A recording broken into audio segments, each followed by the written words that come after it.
आपने नान बहुत तरीके से घर में बनाए होंगे, पर क्या आपने कभी सत्तू नान ट्राई किया है? मेरे ख्याल से आज तक कभी सुना भी नहीं होगा। पर ये जो नान आज हम बनाने वाले हैं ना, एकदम हेल्दी वर्जन में है और इतना ज़्यादा टेस्टी बनता है कि आपने एक बार बना लिया इसको, तो आप बार-बार बनाने वाले हो। तो फ्रेंड्स, मैं उम्मीद रखती हूँ आज की रेसिपी आपको पसंद आएगी, तो चलिए फिर बनाते हैं इसे।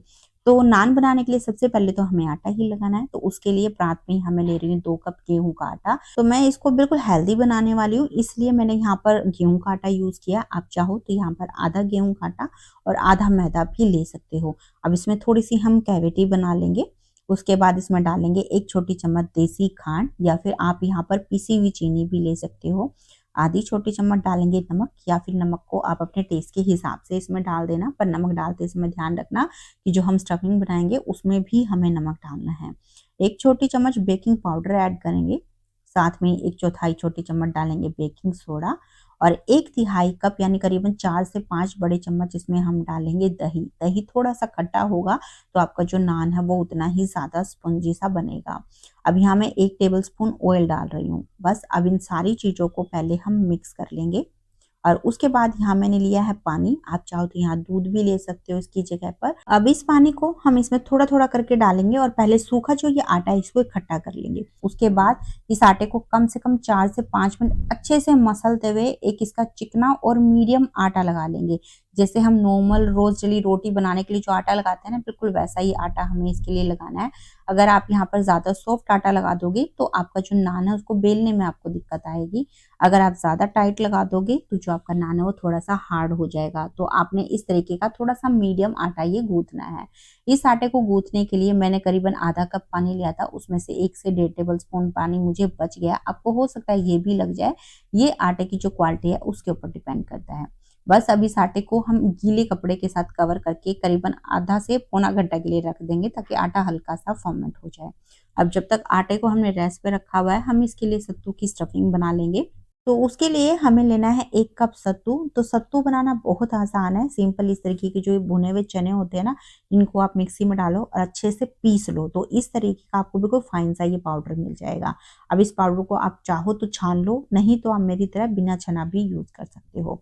अब इस सत्तू के अंदर हम डालेंगे 1/4 छोटी चम्मच हींग, आधी छोटी चम्मच अजवाइन, थोड़ा-सा आप क्रश करके ऐड करना, इसका जो फ्लेवर है वो ज़्यादा बढ़िया आएगा। साथ में ही टेस्ट के हिसाब से इसमें नमक ऐड कर देंगे, और टेस्ट के हिसाब से ही इसमें हरी मिर्ची ऐड करेंगे। जितना भी आप तीखा खाते हो उसी हिसाब से आप यहाँ हरी मिर्च का जो पेस्ट है इसको डाल देना। 1/4 छोटी चम्मच कलौंजी डालेंगे, साथ में ही 2 छोटी चम्मच इसमें डालेंगे हम अचार का मसाला। तो चटपटा जो अचार होता है उसका मसाला हमें लेना है, मीठे अचार का मसाला इसमें यूज़ नहीं करना है। इससे जो हमारी स्टफिंग है वो बहुत ज़्यादा टेस्टी बनती है। फिर भी अगर आपके पास अचार का मसाला नहीं है तो सिंपल आप आमचूर पाउडर इसकी जगह ले सकते हो, या फिर नींबू का रस भी ले सकते हो। अब इसमें 1 टेबलस्पून सरसों का तेल डाल देंगे, साथ में 1 छोटी चम्मच डालेंगे लहसुन, और करीबन 1 तिहाई कप इसमें डालेंगे प्याज। तो प्याज को जितना हो सके उतना बारीक चॉप करके इसमें डालना है। बस अब इन सारी चीज़ों को हम अच्छे से मिक्स कर लेंगे। मिक्स करते समय इसको थोड़ा-सा आपने मसलते हुए मिक्स करना है, ताकि जो प्याज़ वगैरह है वो अपना मॉइस्चर छोड़ दे और हमारी जो स्टफिंग है वो हल्की-सी गीली हो जाए। क्योंकि अगर बिल्कुल ड्राई स्टफिंग होगी ना तो आपको उसे भरने में दिक्कत आएगी, तो थोड़ी-सी गीली स्टफिंग ही हमें रखनी है। इसको चेक करने के लिए आप सिंपल इस तरीके से मुट्ठी बाँध के देखना। आप जैसे देख रहे हो बहुत अच्छे से इसकी मुट्ठी बंध रही है। इसका मतलब हमारी स्टफिंग बिल्कुल सही है। अगर आपकी जो मुट्ठी है आटे की नहीं बनती है इस तरीके की स्टफिंग की, तो आप यहाँ थोड़ा-सा सरसों का तेल या फिर पानी के छींटे इसमें डाल देना, ताकि स्टफिंग हल्की-सी गीली हो जाए। अब इस स्टेज पे आप इसको थोड़ा-सा टेस्ट भी कर लेना। अगर आपको कुछ नमक मिर्च वगैरह अपने टेस्ट के हिसाब से कम लगती है तो आप यहाँ डाल लेना। तो बस स्टफिंग भी हमारी तैयार हो गई है, और इधर आटे को मैंने करीबन पौना घंटा के आसपास रखा हुआ है। ये पहले से थोड़ा-सा नरम हो गया और हल्का-सा फर्मेंट भी हो गया है। तो बस इस आटे को हम थोड़ा-सा और गूँथ लेंगे। गूँथने के बाद इसमें से हम एक पोर्शन तोड़ लेंगे, और बाकी के जो आटा है उसको अच्छे से कपड़े के साथ कवर करके रख देना, ताकि जो इसके ऊपर की सरफेस है वो ज़्यादा ड्राई ना हो। अब जो पोर्शन हमने तोड़ा है, पहले हम इसकी एक चिकनी सी लोई बना लेंगे। उसके बाद इस लोई पे थोड़ा सूखा आटा लगाएँगे, और फिर इसे अंगूठे और उँगली की हेल्प से थोड़ा-सा फैलाएँगे, ताकि इसके अंदर हमें स्टफिंग भरने में आसानी हो। अब जो हमने स्टफिंग तैयार की है वो स्टफिंग की हम एक मीडियम से साइज की बोल बना लेंगे और इस बोल को लोई के सेंटर में रखेंगे और उसके बाद अंगूठे से नीचे की तरफ इसको प्रेशर देंगे और जो लोई के किनारे उसको ऊपर की तरफ खींचते हुए हम इकट्ठा कर लेंगे। बस अब इसको अच्छे से बंद कर देंगे और उसके बाद आपने इसको थोड़ा सा फ्लैट कर देना है। अब इस पे थोड़ा सा सूखा आटा लगाएंगे ताकि इसको बेलने में हमें आसानी हो। बस अब बेलन से बिल्कुल हल्के हाथों से इसे बेल लेंगे। यहाँ पर आपने जोर नहीं लगाना है नान के ऊपर, नहीं तो जो इसके अंदर की स्टफिंग है वो बाहर निकल जाएगी। तो इसलिए बिल्कुल हल्के हाथों से बेलना है और बेलते समय अगर आपको सूखा आटा लगाने की जरूरत लगे तो आप थोड़ा सा सूखा आटा इस पे लगा सकते हो। यहाँ पर नान को थोड़ा सा हमें मोटा ही रखना है क्योंकि आपको पता है कि नान हल्का सा मोटा होता है। इसका जो साइज है वो आप अपनी पसंद के हिसाब से रख सकते हो। मैंने यहाँ इसको ओवल शेप में बनाया, आप चाहो तो सर्कल शेप में इसको बेल सकते हो। अब नान को बेलने के बाद अब इसके ऊपर थोड़े से हम बारीक चॉप करके धनिया पत्ती और कलौंजी लगाएंगे ताकि नान देखने में और भी अच्छा लगे।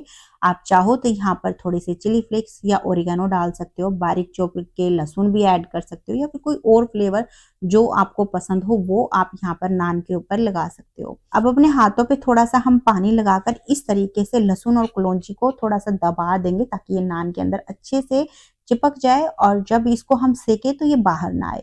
हल्का सा इसके ऊपर बेलन भी चला देना है ताकि अच्छे से सेट हो जाए दोनों चीजें इसके ऊपर। बस अब इस साइड को हम इस तरीके से पलटेंगे और जो ये दूसरी वाली साइड है इस पे हम बढ़िया से पानी लगा लेंगे। यहाँ पर आपने ध्यान रखना है पानी आपने थोड़ा सा अच्छे से लगाना है और किनारों पे भी बढ़िया से लगाना है। कई बार हम सेंटर में लगा देते हैं और किनारों की तरफ से छोड़ देते हैं, जिसकी वजह से क्या होता है जब हम इसको सेकते हैं तो ये तवे पे से गिर जाती है। तो इस तरीके से हमारा जो ये नान अभी तैयार हो गया है इसको हमें सेकना है। तो उसके लिए हमें लेना है लोहे वाला तवा। आपने यहाँ पर नॉन स्टिक तवा यूज नहीं करना है, उसके ऊपर जो नान है वो बिल्कुल भी नहीं चिपकेगा। इस तरीके का लोहे के तवे पे ही नान अच्छा बनता है। अब इस तवे को आपने मीडियम गरम करना है, ज्यादा गरम नहीं रखना है। अगर ज्यादा गरम होगा तो जो आपका नान है वो नीचे से जल जाएगा। अगर आपका तवा कम गरम हुआ तो नान उसके ऊपर चिपकेगा ही नहीं। तो इसलिए आप थोड़ा सा मीडियम तवा गरम करें। उसके बाद जिस साइड हमने पानी लगाया है ना, ये वाली जो साइड है वो हम तवे पे रखेंगे और इसको हल्का सा दबा देंगे, बहुत ज्यादा भी दबाने की जरूरत नहीं है। अगर आप पानी अच्छे से लगाओगे ना तो वो जो नान है वो अच्छे से तवे पे वैसे भी चिपक जाएगा। अब आंच को हम लो और मीडियम के बीच में रखेंगे और इसको कुछ सेकंड सिकने देंगे। जब आपको लगे कि ऊपर की जो सरफेस है वो थोड़ी सी ड्राई होने लगी है, उसके बाद हम तवे को इस तरीके से उल्टा कर देंगे और आंच को मीडियम पे रखेंगे। अब इसको आराम से आपने सेकते जाना है, थोड़ा सा घुमा घुमा के तवे को सेकना है ताकि जो नान है वो चारों तरफ से अच्छे से भी सीख जाए और जले भी नहीं।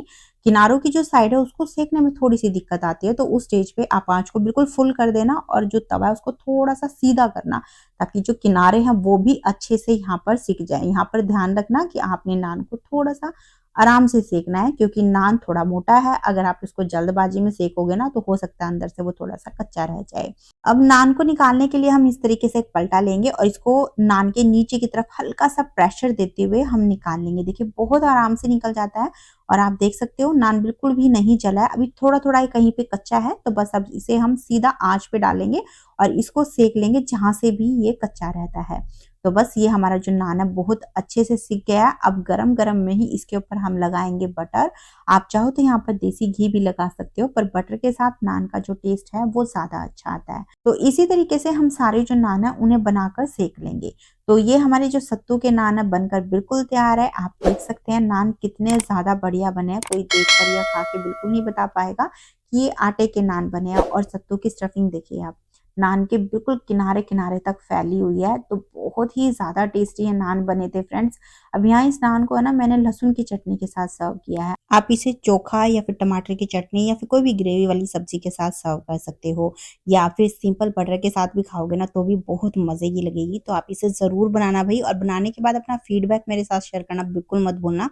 तो उम्मीद रखती हूँ फ्रेंड्स आज की रेसिपी आपको अच्छी लगी है। अगर पसंद आई तो प्लीज लाइक करना, शेयर भी कर देना और साथ में चैनल को सब्सक्राइब भी कर लेना। तो चलिए फिर मिलते हैं आपसे एक नई रेसिपी के साथ में।